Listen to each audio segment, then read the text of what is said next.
नमस्कार, आप लोगों का ऑल इंडिया स्टडी में स्वागत है। आइए आज हम पढ़ेंगे सीटेट में मैथ पेडागोजी। ये टॉपिक नंबर 3 है जो बहुत महत्वपूर्ण टॉपिक है। यहाँ से 2 से 3 क्वेश्चन पेपर में पूछे जाते हैं, तो वीडियो को अंत तक जरूर देखिएगा और जो भी नहीं समझ में आएगा आप लोग कमेंट बॉक्स में ज़रूर बताइएगा। यह टॉपिक नंबर 3 है, गणित की भाषा। देखिए, जो भी क्वेश्चन होगा बहुत महत्वपूर्ण क्वेश्चन है, ठीक ना, तो ज़रूर देखिएगा अंत तक, क्योंकि यहाँ से आपका पेपर में 100% फंसेगा। तो आइए हम लोग प्रश्न नंबर 1 देखते हैं। गणित की भाषा का मुख्य गुण क्या है? तो ऑप्शन नंबर 1 है अस्पष्टता, बी है यथार्थता, सी है अलंकारिक शब्दावली और डी है बहुत अधिक विस्तार। तो देखिए, इसका जो सही जवाब हो जाएगा, गणित का जो भाषा का मुख्य गुण होता है वह यथार्थता होता है, ठीक ना। तो ऑप्शन नंबर बी करेक्ट हो जाएगा। अस्पष्टता जो है, गणित में कोई स्थान नहीं है इसका।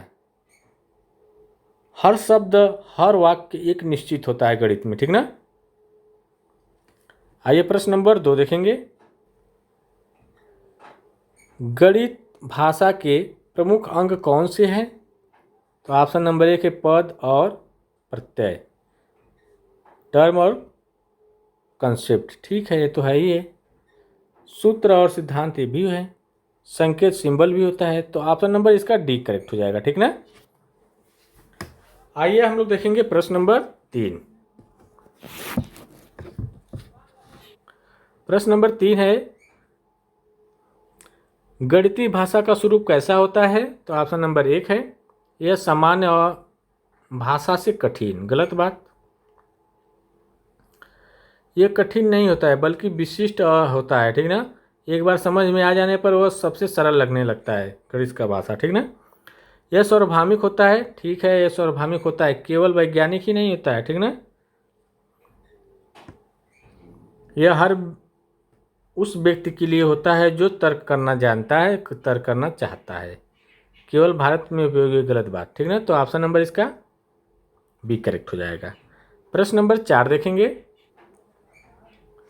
गणितीय शब्दावली में अभिगृहित का क्या अर्थ है?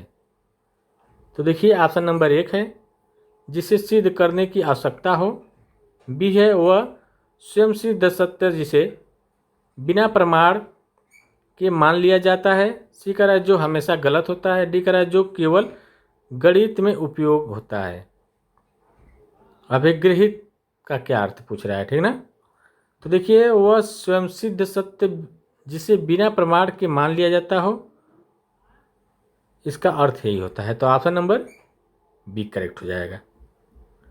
प्रश्न नंबर 5 देखेंगे। प्राथमिक स्तर पर बच्चों को गणितीय भाषा सिखाने का सबसे अच्छा तरीका क्या है? तो ऑप्शन नंबर 1 है उन्हें कठिन सूत्र याद करवाना, गलत बात। उन्हें गणितीय प्रतीकों का अभ्यास करवाना, गलत। उनकी रोजमर्रा की भाषा के माध्यम से गणितीय विचारों को व्यक्त करना, ये बात बिल्कुल ठीक है, ठीक ना। तो ऑप्शन नंबर इसका सी करेक्ट हो जाएगा। केवल श्यामपट वाली बात भी नहीं होगी, ठीक ना। एनसीएफ 2005 कहता ही है कि बच्चों की जो भाषा है, जो घर की भाषा और गणितीय भाषा में संबंध होना चाहिए, ठीक ना। प्रश्न नंबर 6 देखेंगे। गणितीय भाषा में चिन्ह किसका प्रतिनिधित्व करता है? तो जो देखिए, जो चिन्ह होता है ना, वह गुणन का प्रतिनिधित्व करता है। तो ऑप्शन नंबर सी करेक्ट हो जाएगा, ठीक ना। जोड़ घटाना गुणा भाग होता है ना, वही।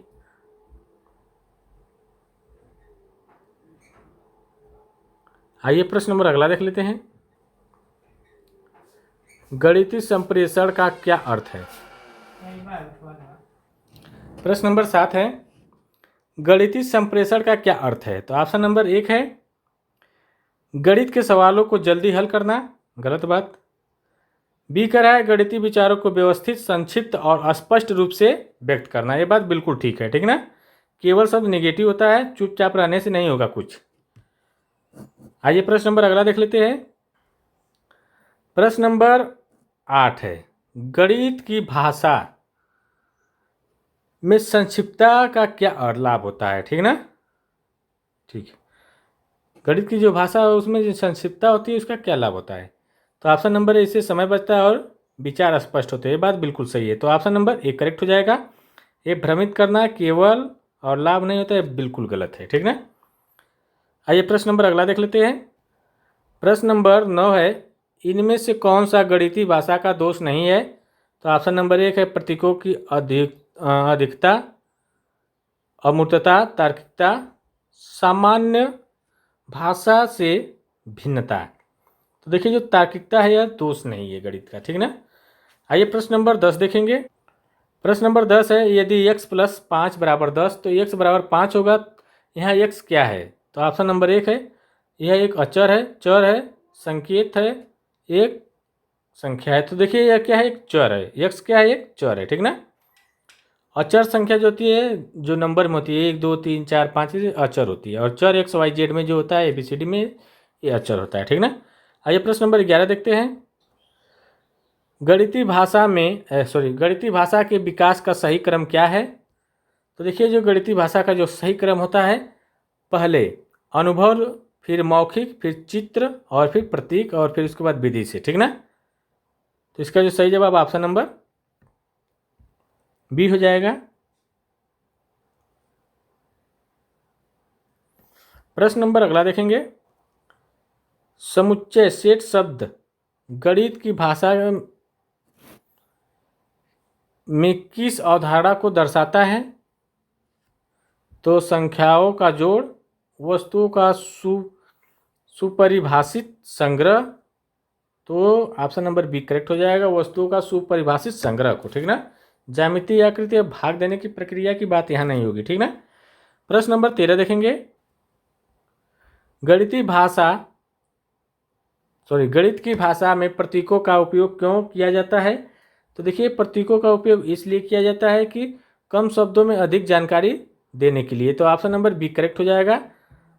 जब प्रतीक के माध्यम से क्या होगा, कम शब्दों में अधिक जानकारी मिल जाती है, ठीक ना। प्रश्न नंबर 14 देखेंगे। गणितीय भाषा में शून्य का क्या महत्व है। तो यह केवल एक संख्या है, गलत बात। यह स्थानीय मान की भाषा को स्पष्ट करता है। तो ऑप्शन नंबर बी करेक्ट हो जाएगा। प्रश्न नंबर 15 देखेंगे। गणित शिक्षण में परिभाषा का क्या अर्थ है। तो देखिए गणित शिक्षण में जो परिभाषा होती है, अवधारणा को स्पष्ट और सीमाबद्ध करने के लिए होती है। तो ऑप्शन नंबर बी करेक्ट हो जाएगा। प्रश्न नंबर 16 देखेंगे। प्राथमिक स्तर पर गणितीय भाषा के प्रयोग में सबसे बड़ी बाधा क्या है। तो देखिए जो सबसे बड़ी बाधा है, गणितीय शब्दों का सामान्य भाषा से भिन्न अर्थ होना, ठीक ना। तो ऑप्शन नंबर बी करेक्ट हो जाएगा इसका। अगला क्वेश्चन देखेंगे, प्रश्न नंबर 17। देखिए वीडियो अच्छी लग रही है तो चैनल को आप लोग लाइक शेयर सब्सक्राइब जरूर करिए। गणितीय तर्क किस प्रकार की भाषा का उपयोग करता है। तो ऑप्शन नंबर है भावात्मक भाषा, बी है आगमन और निगमन। तर्क की भाषा अस्पष्ट भाषा, केवल काल्पनिक भाषा। तो देखिए जो करता है आगमन और निगमन, तर्क की भाषा। तो ऑप्शन नंबर बी करेक्ट हो जाएगा। प्रश्न नंबर 17 हो गया। 18 देखेंगे। अमूर्त भाषा का गणित में क्या अर्थ है। तो वह जो दिखाई न दे, केवल मानसिक रूप से समझा जाए, वह अमूर्त भाषा होती है। तो ऑप्शन नंबर ए करेक्ट हो जाएगा, ठीक है। बहुत सुंदर, केवल चित्र के माध्यम से, और बहुत कठिन की यहाँ पर बात नहीं है, तो गलत है, ठीक है। प्रश्न नंबर 19 देखेंगे।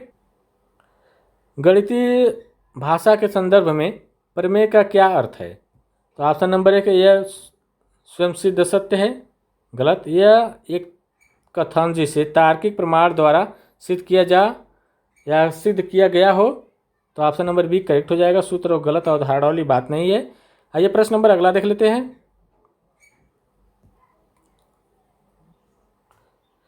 छात्र गणितीय भाषा सीख रहा है, इसका क्या प्रमाण है। तो ऑप्शन नंबर 1 है यह सवालों के उत्तर रट लेता है, गलत बात। यह गणितीय समस्याओं को अपनी भाषा में समझा सकता है, यही प्रमाण है इसका, ठीक ना। प्रश्न नंबर 21 देखेंगे। गणित की भाषा में इकाई का क्या महत्व है। तो ऑप्शन नंबर 1 केवल संख्या है, गलत बात।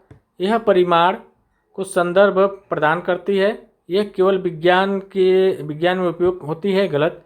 इसका कोई महत्व नहीं, विशेष महत्व नहीं, तो ये भी गलत हो जाएगा। तो ये परिमाण के संदर्भ में प्रदान करती है, ठीक ना। प्रश्न नंबर 22 देखेंगे, गणितीय भाषा संकेतात्मक क्यों है? तो ऑप्शन नंबर है क्योंकि यह गुप्त संदेश भेजती है, गलत बात। क्योंकि यह विचारों को अभिव्यक्त करने के लिए विशेष चिन्हों का उपयोग करती है, तो ये बात बिल्कुल ठीक है। और शब्द नहीं है और केवल चित्रात्मक है, तो बिल्कुल गलत है, ठीक ना। आइए प्रश्न नंबर 23 देखेंगे, एल्गोरिथम गणितीय भाषा का कौन सा हिस्सा है? तो देखिए जो है समस्याओं को हल करने के लिए चरणबद्ध विधि, केवल भाग देने वाला नियम, एक प्रकार ज्यामिति और ये भी नहीं, तो ऑप्शन नंबर ए करेक्ट निकल रहा है इसका। प्रश्न नंबर 24 देखेंगे, प्रश्न नंबर 24 है, गणित की भाषा में चूंकि और इसलिए का प्रयोग क्या दर्शाता है? तो ऑप्शन नंबर छात्र की खराब लिखावट, गलत। तर्क की निरंतरता और कारक प्रभाव संबंध, ये दर्शाता है, तो ऑप्शन नंबर बी करेक्ट हो जाएगा। आइए प्रश्न नंबर अगला देख लेते हैं, गणितीय साक्षरता का क्या अर्थ है? तो देखिए गणितीय साक्षरता का मतलब होता है दैनिक जीवन की समस्याओं को गणितीय रूप से समझने और हल करने की क्षमता, ठीक ना। तो ऑप्शन नंबर बी करेक्ट हो जाएगा इसका। आइए प्रश्न नंबर 26 देखेंगे। वीडियो अच्छी लग रही हो तो आप लोग चैनल को लाइक शेयर सब्सक्राइब जरूर करते हुए चलिए। आपका एक मोटिवेशनल मुझे बहुत मोटिवेट करता है, आपका एक लाइक और एक सब्सक्राइब। गणितीय भाषा में अनुपात का क्या व्यक्त करता है? तो जो अनुपात होता है, तो ऑप्शन नंबर एक है दो संख्याओं का योग, नहीं, दो समान इकाइयों वाली राशियों की तुलना, तो ये बात बिल्कुल ठीक है। तुलना क्या करता है? तुलना व्यक्त करता है, ठीक ना, रेशियो जो होता है अनुपात। प्रश्न नंबर 27 देखेंगे, यदि कोई छात्र गणितीय प्रतीकों को पहचानने में गलती करता है तो शिक्षक को क्या करना चाहिए? तो ऑप्शन नंबर एक उसे डांटना चाहिए, बी है प्रतीकों को उनके अर्थ और व्यवहार उदाहरणों के साथ दोबारा स्पष्ट करना चाहिए, सी कह रहा है उसे गणित पढ़ने से मना कर देना चाहिए, और डी कह रहा है उसे रटने वाली बात तो बिल्कुल गलत, मना क्यों करेंगे?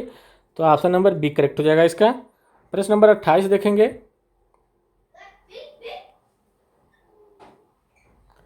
गणित भाषा का वस्तुनिष्ठ होना क्या दर्शाता है या उसका क्या अर्थ होता है, ठीक ना। ऑप्शन नंबर एक है इसके उत्तर व्यक्ति की पसंद पर निर्भर करते, गलत बात। इसके उत्तर सार्वभौमिक सत्य होते हैं और वह व्यक्ति के बदलने से नहीं बदलते हैं, ठीक बात है। अगर जो वैकल्पी हो गोला मार कर आएंगे तो क्या कोई बदलेगा? तो बदल पाएगा? नहीं बदल पाएगा, ठीक ना। और जो भी होगा सत्य होगा। प्रश्न नंबर 28 हो गया। 29 देखेंगे,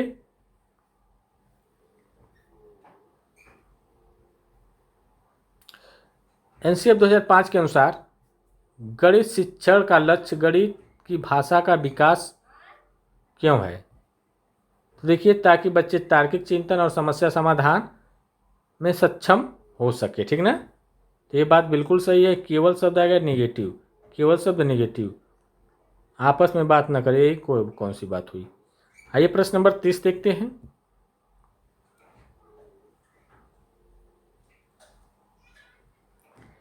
गणित की भाषा में अनंत का अर्थ क्या है?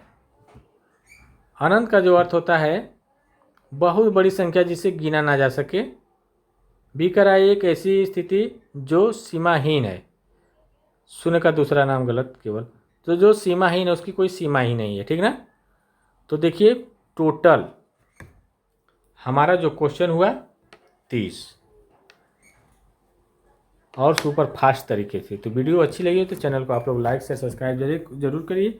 आपका एक लाइक शेयर सब्सक्राइब हमें बहुत मोटिवेट करता है। मिलते हैं अगले वीडियो में, तब तक के लिए नमस्कार।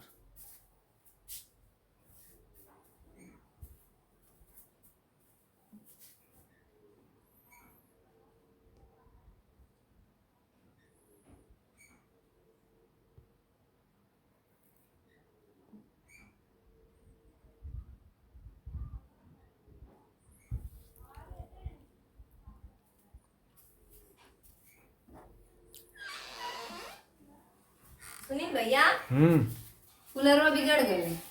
भिड़ेगा ना चले। बटन टिप दा चले लगी। बटन ना टिप खाली। कौन बटन? जा मतलब मार गलत बात ऊपर वाली बटन टिप दा चले लगी। अभी मार हाँ